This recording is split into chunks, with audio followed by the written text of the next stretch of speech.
Hello, everyone. Welcome to Mufasa's Book Readings. My name is Julia, and I am your reader for today. We're still reading from our book, The 7 Habits of Highly Effective People. Today, we're moving on to the third habit, which is titled Put First Things First. I'll start with the reading.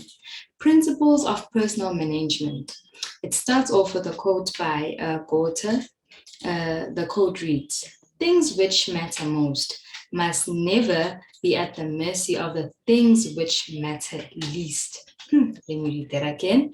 Things which matter most must never be at the mercy of things which matter least.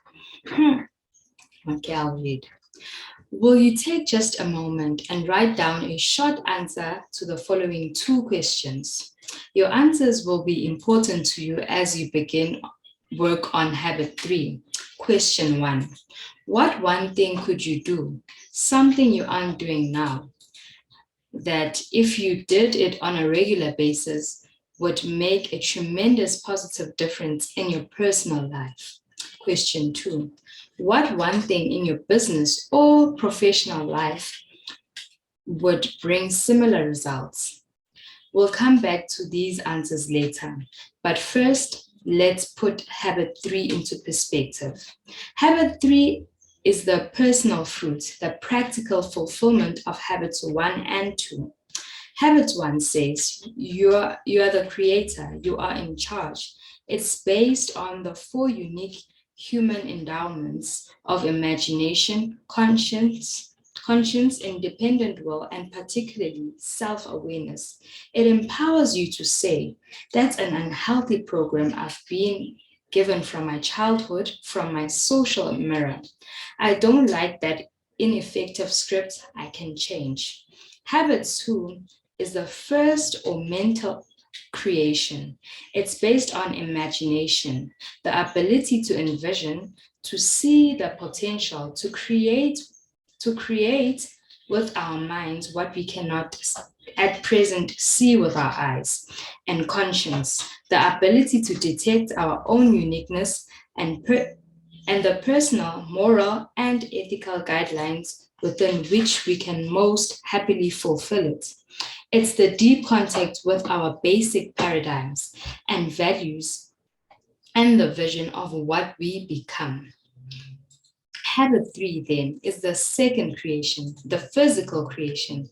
It's the fulfillment, the actualization, the natural emergence of habits 1 and 2.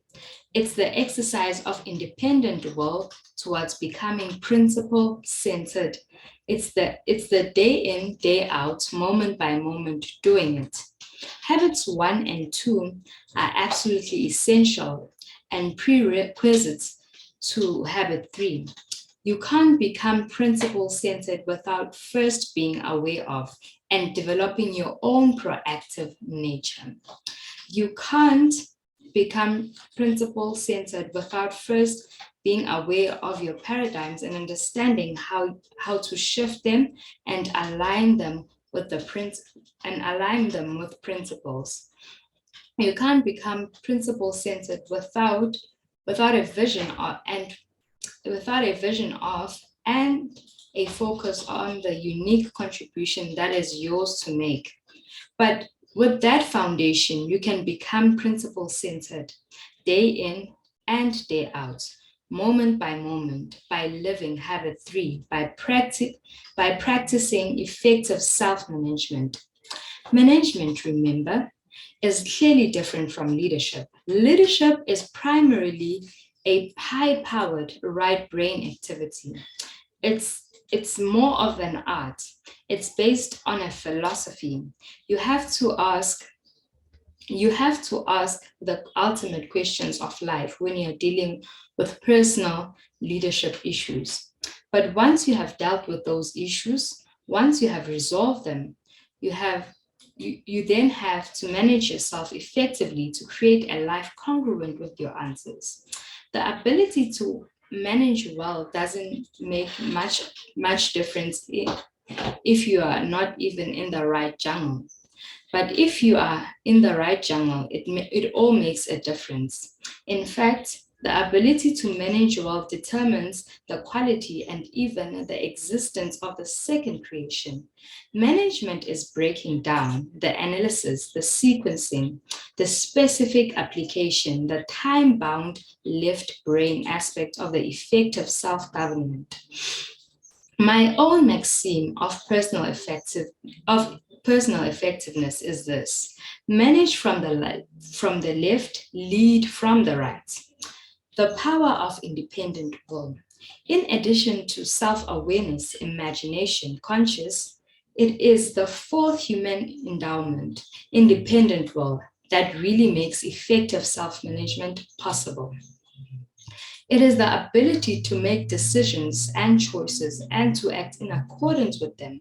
It is the ability to act rather than be acted upon, to proactively carry out the program we have developed through the other three endowments. The human will is an amazing thing. Time after time, it has triumphed against unbelievable odds. The Helen Kellers of this world give dramatic evidence of the value, the power of independent will. But as we examine this endowment in the context of effective self-management, we realize it's usually not the dramatic, the visible, the once in a lifetime, up by the bootstrap effort that brings enduring success. Empowerment comes from learning how to use this great endowment in decisions we make every day. The degree to which we have developed our independent will in our everyday lives is measured by our personal integrity. Integrity is fundamentally the value we place on ourselves. It's our ability to make and keep commitments to ourselves, to walk our talk. It's honor with self, a fundamental part of character ethic, the essence of proactive growth. Effective management is putting first things first. While leadership decides what first things are, it is management that puts them first day by day, moment by moment. Management is discipline, carrying it out. Discipline derives from the disciple, disciple to a philosophy, disciple to a set of principles, disciple to a set of values, disciple to an overriding purpose, to a subordinate goal or a person who represents that goal. That is where today's reading will end. I think what I really took out of the reading is the fact that it's really important for us to stay committed to whatever it is that we decide. Now that we have identified patterns that are not in the right track in our lives, it's really important for us to actually implement on the solutions that we have put in mind for ourselves.